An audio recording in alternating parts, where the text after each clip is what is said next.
Good afternoon, everyone. Welcome to the Texas Developmental Screening and Surveillance Echo brought to you by UT Health San Antonio in collaboration with the Texas Department of State Health Services. My name is Angela Riley, pronouns are she, her, and I will be the facilitator for today's session. A few housekeeping items before we begin. To help with attendance and to introduce yourself, please enter your full name, affiliation, and email into the chat. Please remember to stay muted unless you are speaking. We do encourage everyone using the chat and or the raise your hand feature to pose questions and share perspectives throughout the session today. As a note, this session will be recorded and will be distributed at a later date. If you are having connection issues, please privately chat Taylor, our wonderful Echo IT, for assistance.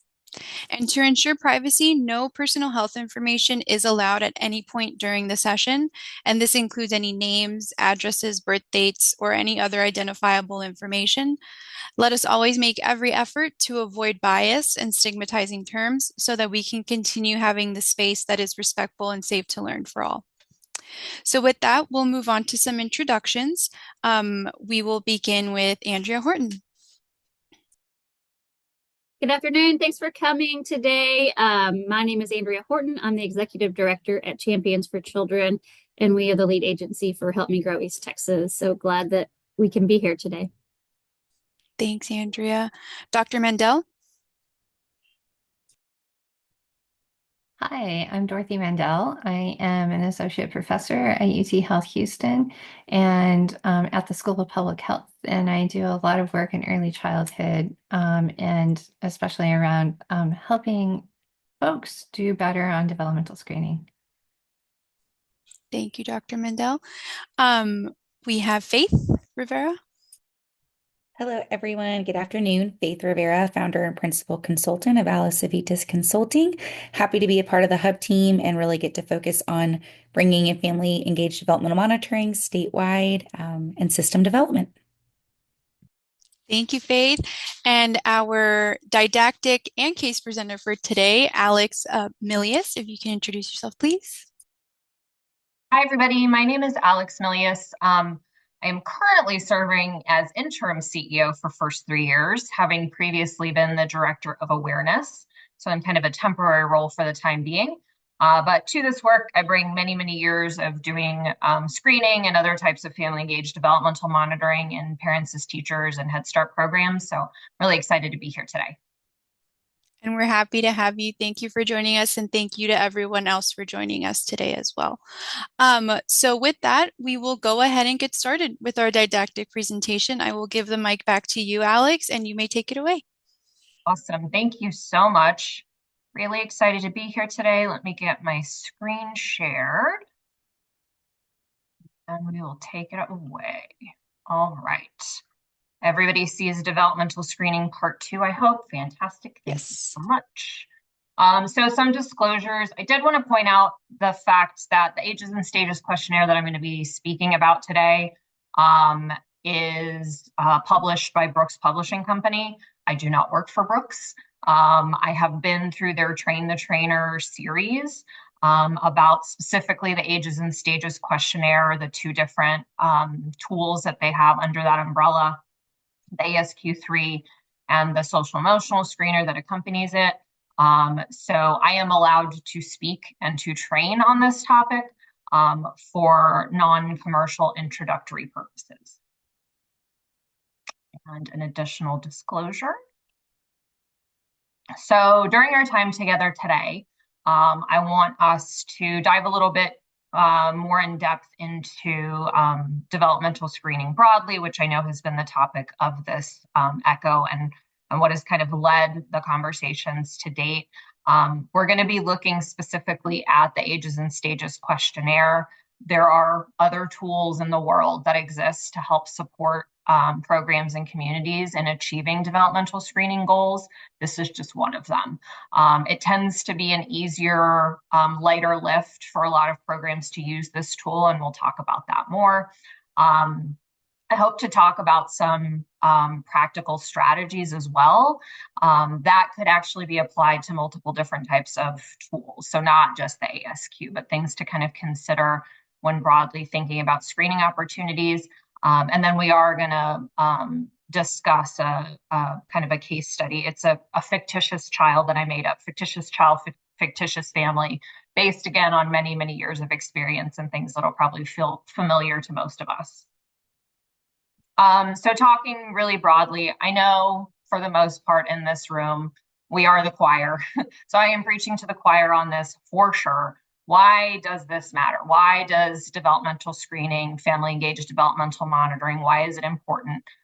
So obviously it helps support families and caregivers in understanding what these developmental milestones are in their own children to really empower them. It supports communities in ensuring that we are identifying children who have potential delays and disabilities and intervening early, because again, everybody in this room knows the importance of early intervention, because we understand brain development and that window of opportunity that we have, especially in the first 3 years of life, to intervene the most effectively, to be able to support kids, especially as they start to transition into kindergarten and beyond. So looking very broadly at some of these statistics, this is data from 2019. Again, this is included in the overall training for ages and stages questionnaire implementation. So what we're looking at here is the percentage of children receiving special education services in 2019. So 9.7% of school-age children, 6.7% of children in that 3 to 5 age range, that preschool age range, and then 3.7% of infants and toddlers. So thinking about that just kind of offhand, it's pretty obvious that we're missing a lot of kiddos when you see that huge increase from the number of infants and toddlers being served to the number of children once they've entered kindergarten who are identified and served. And it's not that we're all of a sudden seeing the onset of developmental delays and disabilities. It really is an issue of identification. And so we're definitely under-identifying children in that infant toddler space. And that tends to have a lot to do with all of the different systems that these children are in. What happens in school-age kids is, spoiler, they start school. And there's one system now that's kind of handling both the identification and support and treatment of developmental delays and disabilities. With that streamlining, you tend to see a lot more kids identified and served. And so our goal is, in having these ongoing conversations, is that we see more of that streamlining starting to happen with our infants and toddlers as well. I wanted to speak briefly too in the world of numbers about the detection rates of children with existing delays. So in communities and programs that do not implement any kind of screening protocol, we've seen that anywhere from 14 to 54% of children are going to be identified and served. It's a huge range, obviously, and a variety of different programs that were assessed nationwide. With screening, and obviously this data was collected by the folks who did develop the ASQ instrument, because they wanted to ensure that, first of all, their instrument was acting effectively and efficiently in being able to do this identification, but ensuring that when you do implement a screening protocol using a tool like the ASQ, that you can anticipate that 70 to 80% of children will be identified, as opposed again to that 54% maximum that we see without screening. So I do want to kind of briefly break down again the differences that we see in screening, monitoring, and assessment. So the very clear language that we need to be using to help ensure that caregivers, that families, and especially those who are going to be implementing screening are very clear in their language when they are sharing this information with families. So screening, again, there's a variety of different tools out there. I'm going to be talking about the ASQ, but this is true for any screening tool that you see that's centered around early childhood development. So screening is the administration of a brief, valid tool to assess children's developmental trajectory. So this is going to be used to identify children who are developing kind of typically on schedule, whatever language you want to use, It can identify children who could benefit from extra support in a specific area of their development. And it can identify children who might be at risk for developmental delays and should be referred for further assessment, right? And it's really important to be specific about that in what we can do with a screening protocol. The question that we can answer with a screener is, does this child need a more in-depth assessment? Right. So if we do find something on the screening tool, that is not a diagnosis. That's not a definitive answer to anything. It's just an opportunity to say, I think we need to go to that next level of screening, right? The other piece of screening that we'll be talking about too is it's really an opportunity to grow relationship between the professional caregivers and the families that they serve. And one of the ways we do that is with monitoring, right? It's really difficult to, especially in the earliest years of life, if we're only going to be doing screening once a year, to be able to see progress over time, because development is just so rapid and ever changing. So when we're talking about monitoring, we're talking about screening at regular intervals, right? So we're then asking the question, is this child developing on schedule over time? Are we seeing this developmental progress grow? Are their skills growing, or are we seeing areas that maybe over time they could benefit from more support? Or do we had a kiddo who seemed to be on track, and now it appears that they do need a referral for further evaluation because they haven't hit a certain milestone, right? So most screening tools are going to have this monitoring aspect built in. I think the really important part, which obviously Faith is an expert on too and can speak to, which is the family engaged piece of it, right? This is not just screening for the sake of screening. And I cannot emphasize that enough, both as a professional in this field, but also as a parent. I have 4 kids. I have filled out so many different screening tools at my doctor's office, and not a single person has ever come to talk to me after the fact. I have never had a single conversation with a professional in that pediatric setting where they came to me after the fact and said, hey, everything looks great. Or, hey, we're actually kind of concerned about this. The next step would be nothing, crickets. You fill out the form and then nothing comes from it. And I know, because again, this is my area of focus, that my children are developing on track. And I have that understanding, but the family engaged piece of all of this is really to ensure that families are a part of this conversation. They understand what the screening is, and then that they are provided that follow-up after the screening has happened. The final piece to discuss is assessment. These are your professional diagnostic evaluations. These are much more involved.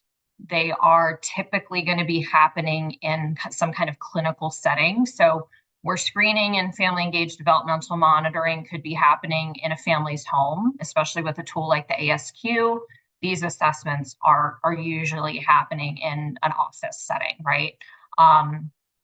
They're being administered by a professional in the field, typically someone with really advanced credentials, and they are going to determine the extent of the delay, if there is one, that will help then support coming up with an actual plan to care for that child and support that family. So if it's through the early childhood intervention program through ECI, that then they would actually come up with an individualized family service plan as a result of a diagnostic assessment, right? So that would be the procedure that would kind of follow from that. So on the journey from screening to this family engaged developmental monitoring to assessment, when you get to this assessment place, you are essentially saying, is this child eligible for services, and what is the extent of their delay? So very quickly, we're going to be talking about the Ages and Stages questionnaire today. we'll be able to look at a copy of an ASQ together. So if you've never had an opportunity to see one, I think that will be really, really helpful to see a copy of one. The history and the background of the ASQ, it was developed by faculty at the University of Oregon who were interested in trying to track the developmental outcomes of neonatal intensive care unit infants after they graduated. So realizing that NICU babies have a lot of support while they are in that NICU environment, but when they graduated out of the NICU and went into community-based care, the staff in the NICU and the researchers at the University of Oregon were kind of like, we don't know what happens to them after that. We have no mechanism to ensure that they're continuing to develop, that they're going to their pediatrician, and that, ultimately they're starting kindergarten ready to be there. So the folks got together and developed the very first ages and stages questionnaire. It was mailed out to the families with a return stamped envelope so that families could complete the checklist of milestones that was part of the original ASQ document and then mail it back to the researchers. The researchers then had an opportunity in collaboration with the NICU staff to follow up with the families if there was some kind of concern that came from that document. And so after many, many years, they've come up with additional versions of the ASQ. This is based on, what we see as standard in the literature on early childhood development, but we're also wanting to ensure that the skills that are included on the ages and stages questionnaire are something that can be easily done at home. So these are typical behaviors that you would see. It's nothing you need expensive, fancy equipment for. You don't need anything really, save for a few really basic household items to be able to elicit the skills that are included in the ASQ. And for that reason, it tends to be a cheaper implementation because you don't have to really go out and buy anything to be able to have an ASQ screening protocol. So the ASQ3, which is the current version, was published in 2009. To accompany that with a lot of requests from the field was we need something that goes in a little more depth into that social emotional components. As you'll see on the ASQ3, there is a section that is focused on personal social development, but it doesn't go quite as in depth to social emotional development. So enter the ASQ SE2, which is the second version of the social emotional screener that accompanies. Typically, it's best practice for these things to be paired. And I'm realizing it cut off. It was published in 2015, which is kind of hanging there. It was published in 2015. So again, I kind of already alluded to this, but what are the aspects of the ASQ that make it something that programs tend to feel really comfortable with? It has been done in pretty much every environment you can imagine. So face-to-face, folks have done it over the phone with families. Obviously, during COVID, many of us who were implementing ASQ had to go virtual, so we were doing it virtually.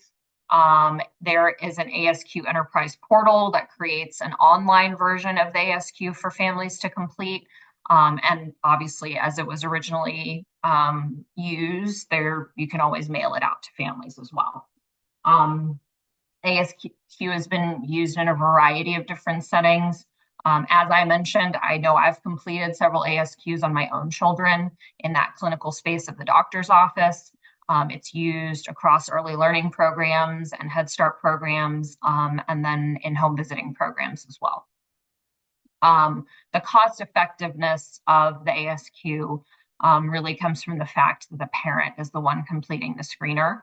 And it's a one-time purchase. You're purchasing these PDF files, and then you're able to print and copy as many times as you need to for your program. So it is very cost-effective use. The domains assessed in the ASQ3 include expressive and receptive communication, so speech, gross and fine motor, problem-solving skills, and then personal social skills, including adaptive and social skills. But again, it doesn't go quite as in-depth as the social emotional screener does. So the benefits of having parents report on their own child's development, obviously the cost savings is one piece of that, but there's a variety of different reasons why we really want to lean into parent report. Obviously, first and foremost, it really puts out that message to families that we trust you, that we want you to be a partner in this journey and understanding your child's development. Oftentimes it's validating concerns that they might have already had underlying. It empowers them to kind of step up and advocate for their own children.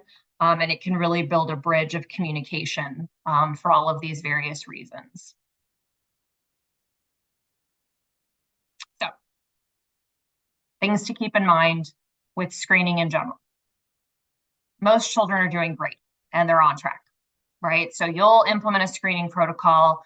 A lot of initial hesitation and concern from especially direct service staff that I've worked with is like, this is kind of scary. It's daunting to begin a screening protocol with families, because what if we find that there's something wrong?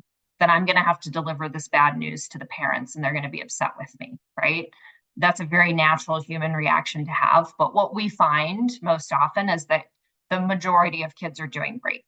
There are some children who could definitely benefit from a little extra support in a specific domain. And we can support the family in using the home learning environment to be able to do that, as well as continuing to do that in an early care and education setting. And then there will be a few children who will need an additional referral, either back to their pediatrician or to some other kind of resource in your community. The family engaged developmental monitoring that I mentioned at the beginning, we have frequency of screenings listed out here for the ages and stages questionnaire. Every type of screener is going to have some kind of frequency like this, where you're going to have shorter intervals in the earlier parts of life, because development is so rapid, and then you'll start to see bigger and bigger windows of time as the children get a little bit older. But these do align very nicely, especially in the earliest 2 years, with those well child checks. You're going to see that time frame align. So that's why it's often used in a pediatric setting as well. Tips for effective administration, obviously, selecting the correct questionnaire for the age of the child, adjusting potentially in some cases for prematurity as needed, introducing screening to caregivers, scoring and interpreting the results accurately. And then this is why I bolded it, is the follow-up. You have to follow up. Without the follow-up, all of these other things kind of fall apart. All right, I'm going to pause there. I'm going to open the floor to any initial questions, and I'm also happy to go back to any other slides if anybody has any specific questions about anything that I talked through very rapidly.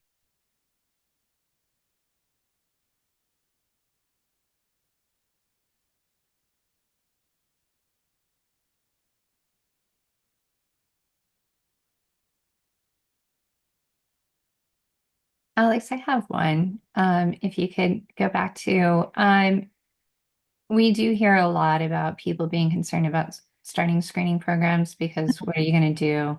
What are you going to do? Yeah. You have to be prepared about what you're going to do.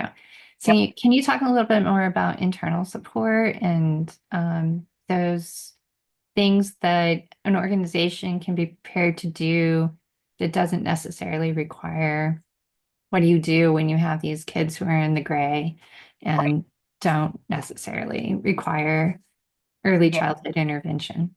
Sure. So, and there's, there are children we will find who definitely need a little bit of extra support, but aren't going to reach to that level of need where they're going to qualify for pediatric home health services or early childhood intervention programs, right?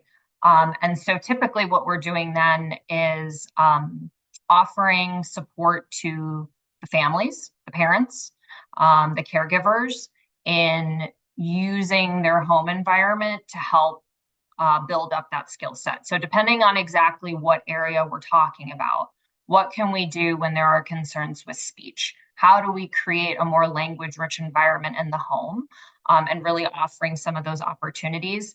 I think the thing that I've found the most through my career is oftentimes having a conversation with a parent and then modeling what some of these things look like. So what does it look like to narrate your day so that you're creating that language-rich environment for that very young child? What does it look like to offer opportunities for that child to do things on their own to help practice some of those fine motor skills? And that most often allows the parent to see, oh, I could do that at home. I know what that looks like.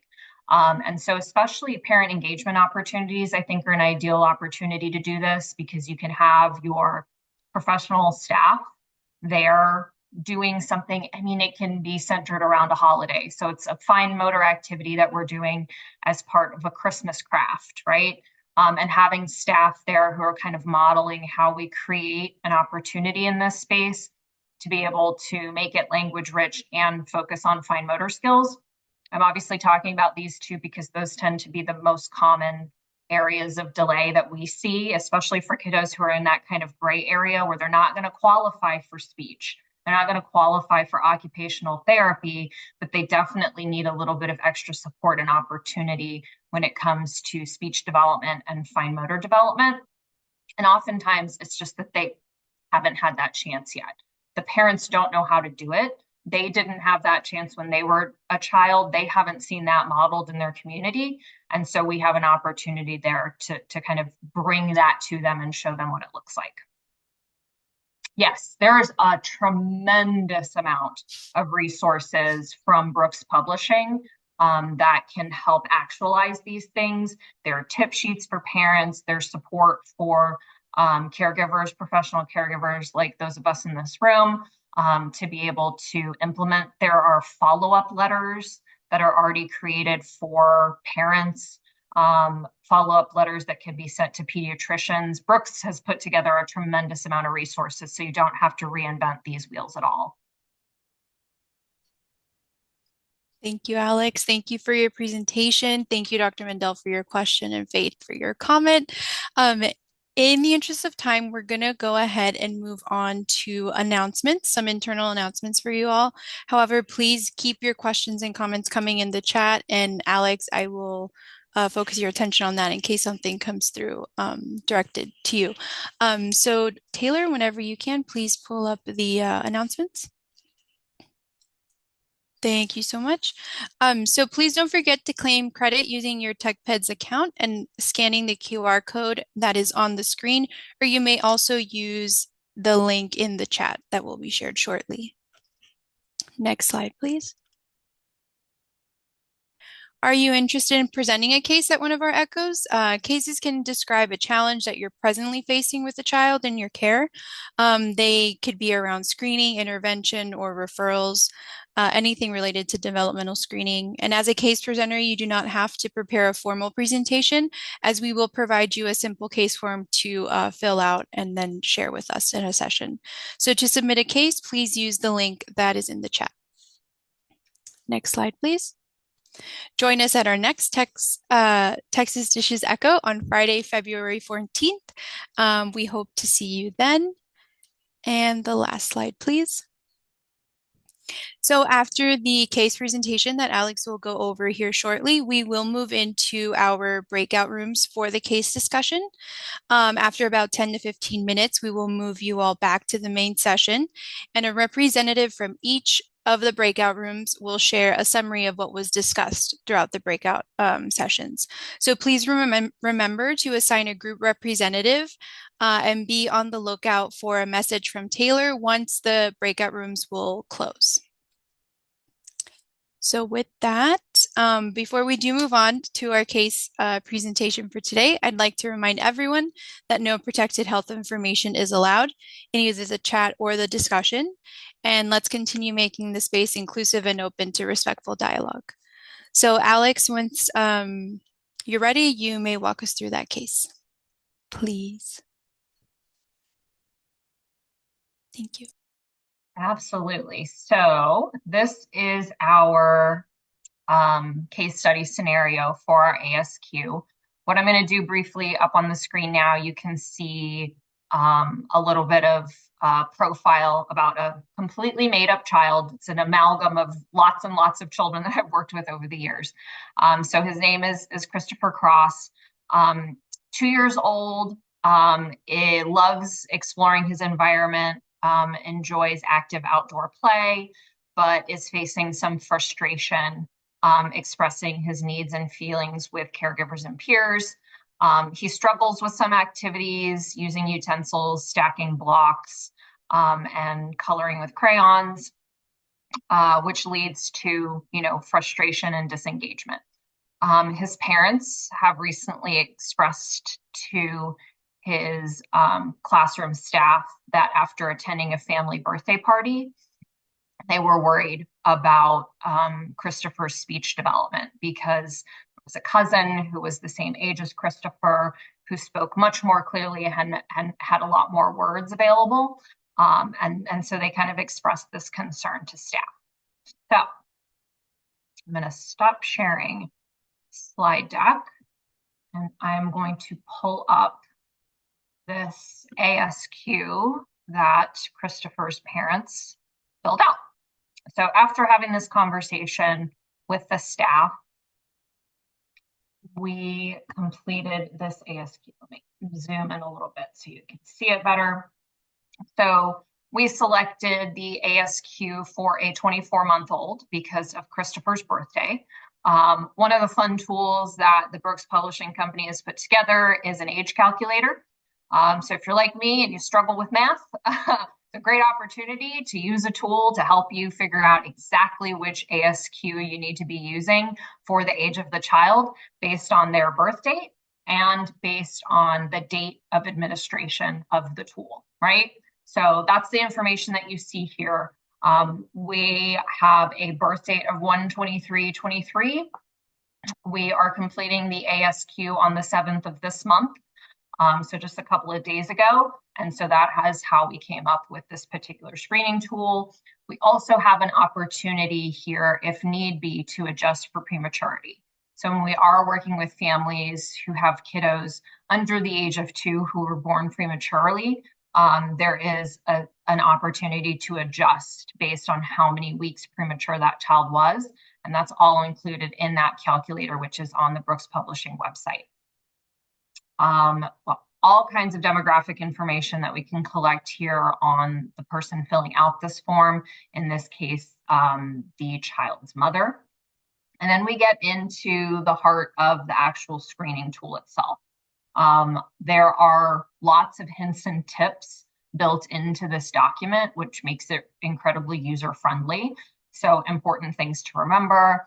I also went ahead and included this return by date. So if this was a document that was going to be sent home with the family to be completed when they were at home and then brought back to the Child Development Center, this is the last date that we would be able to accept it, because that's the window that's actually covered by this particular screener, right? So because this screener covers 23 months, 0 days to 25 months, 15 days, I did a little bit of calculating, and that's the date that would hit that end time frame for Christopher.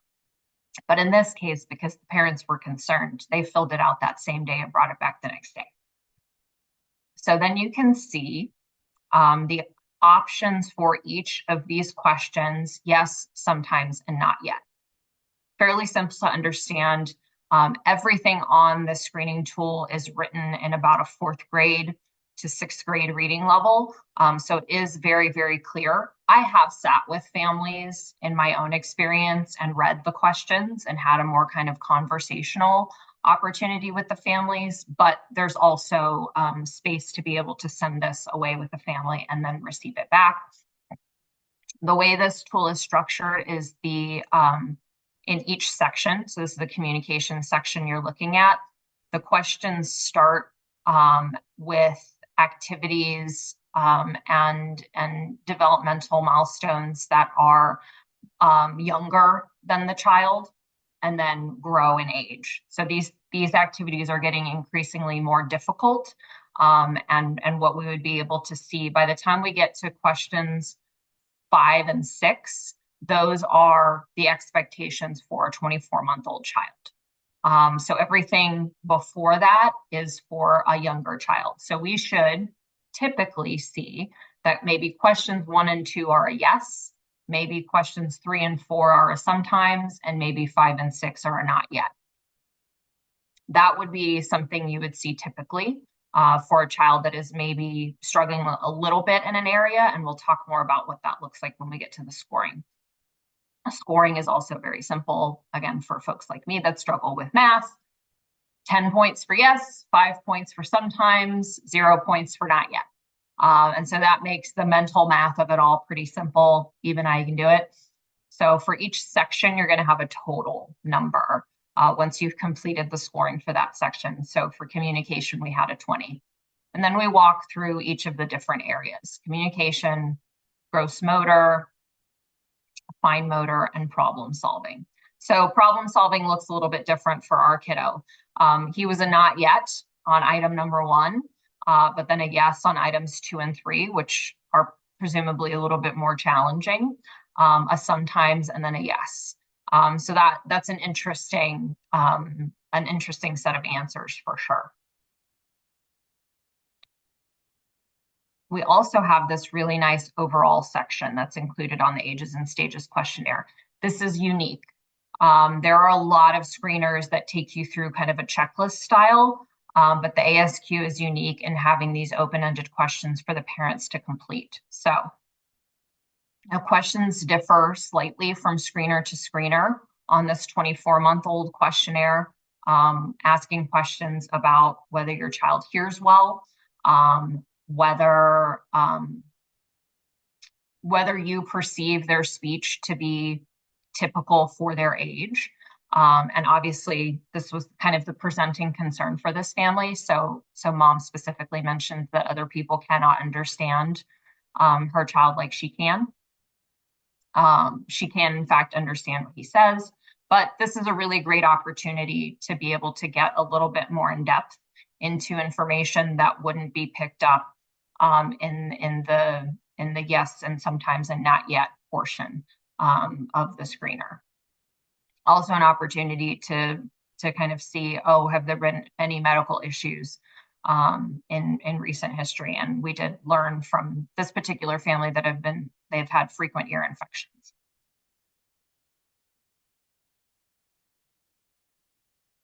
And then we get to the back. This sheet is incredibly helpful. I typically, when I've talked with families about the screening tool, this is what I kind of lean on to be able to have a concise understanding of what we found in all of the other pages of the screener.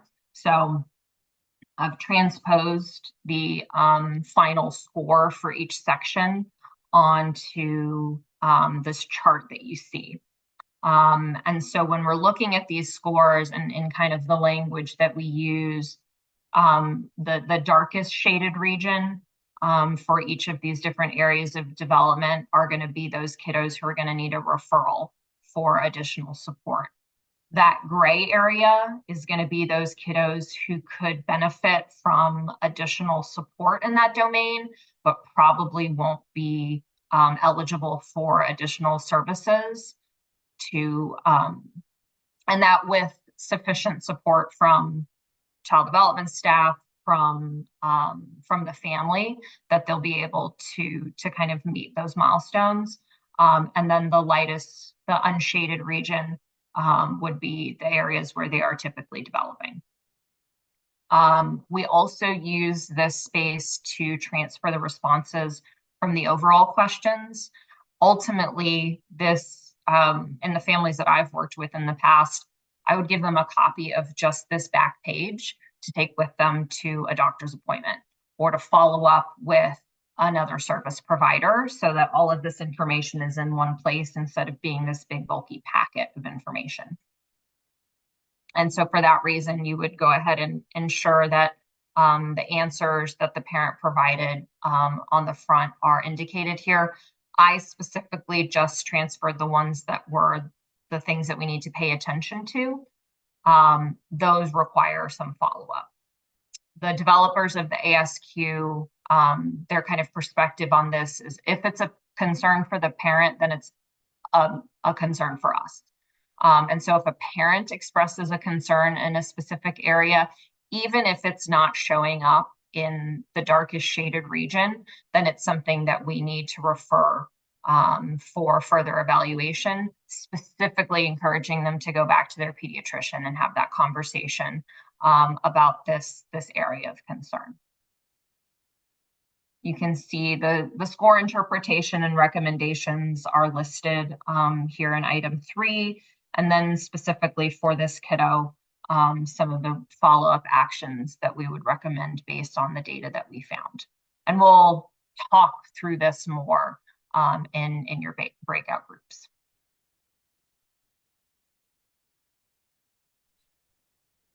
Wonderful. We'll go ahead and move into our breakout rooms. But before we do, I would like to bring everyone's attention to the chat. Taylor did share the document that was just reviewed.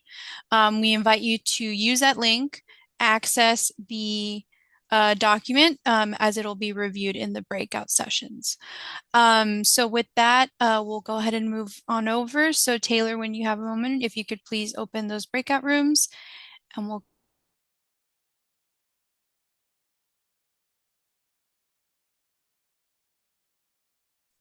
go ahead and get started. Thank you all. Welcome back. We hope you enjoyed the breakout sessions.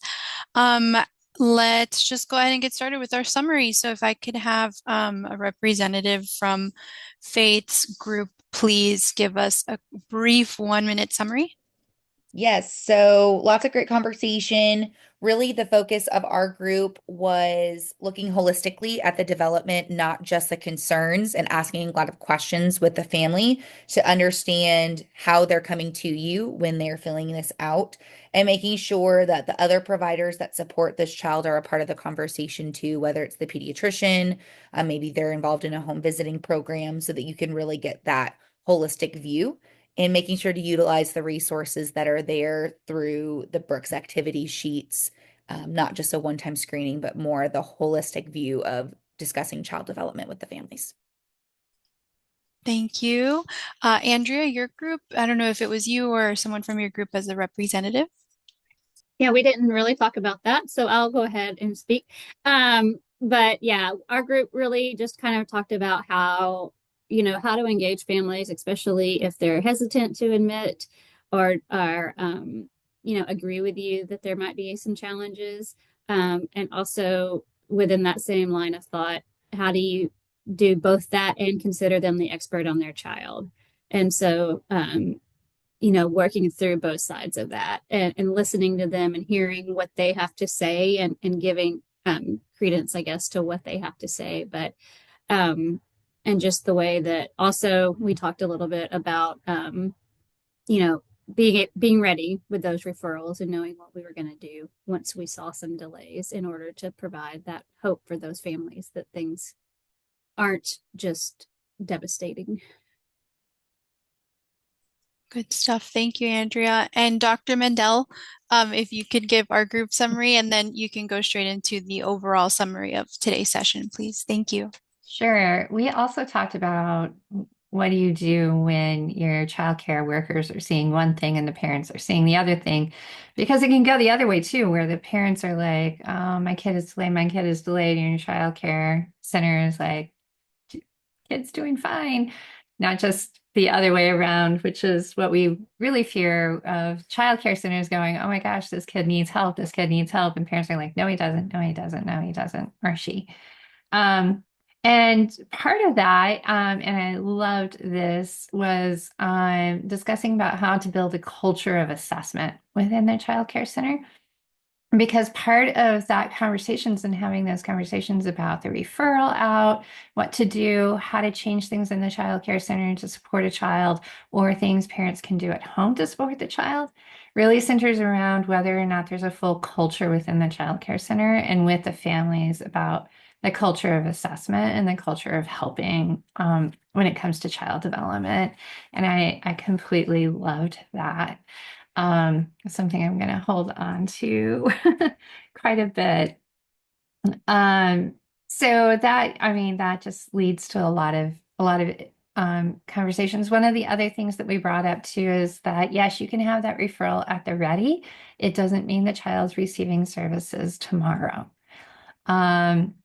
And that we have to be conscientious of you're also looking at months and months of things, and kids at this age are developing really, really rapidly, and that you as a child care worker are spending a lot of time with the child, and there's no reason not to change a few things to help support the child's development as you move forward.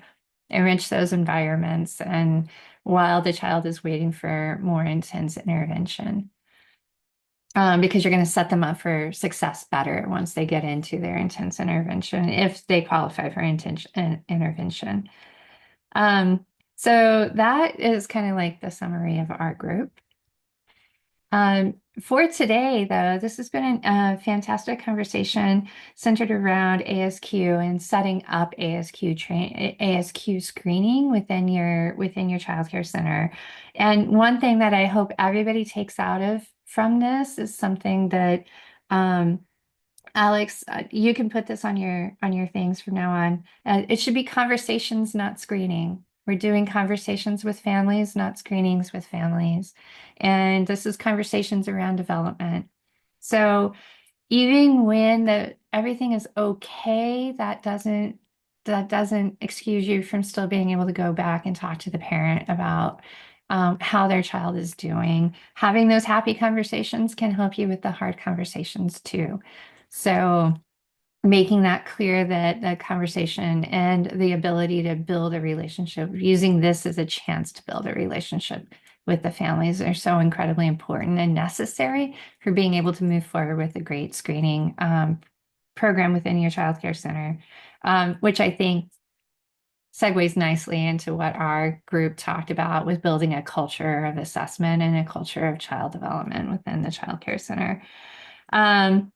The important thing, and I hit this home a lot, even with childcare, even with pediatricians, is screening is not diagnostic. Screening is screening, and keeping that in the forefront of your conversations with families are so incredibly important. That this is one step maybe towards a diagnosis, but this is not a diagnosis by any length or stretch of the imagination. And keeping that clear in your head too. I think all providers need that clear in their head moving forward. And those are, I think, the big takeaways to move forward with anytime you're trying to develop an ASQ and bring ASQs or bring any kind of developmental screening processes within to your child care center. Thank you, Dr. Mendel. That was wonderfully said and summarized. Thank you to everyone that has attended today's session. As a reminder, please complete the session survey using the link in the chat that Taylor has shared with us. And we do look forward to seeing everyone at our next session on Valentine's Day, February 14th. So see you all then, and take care. Bye-bye.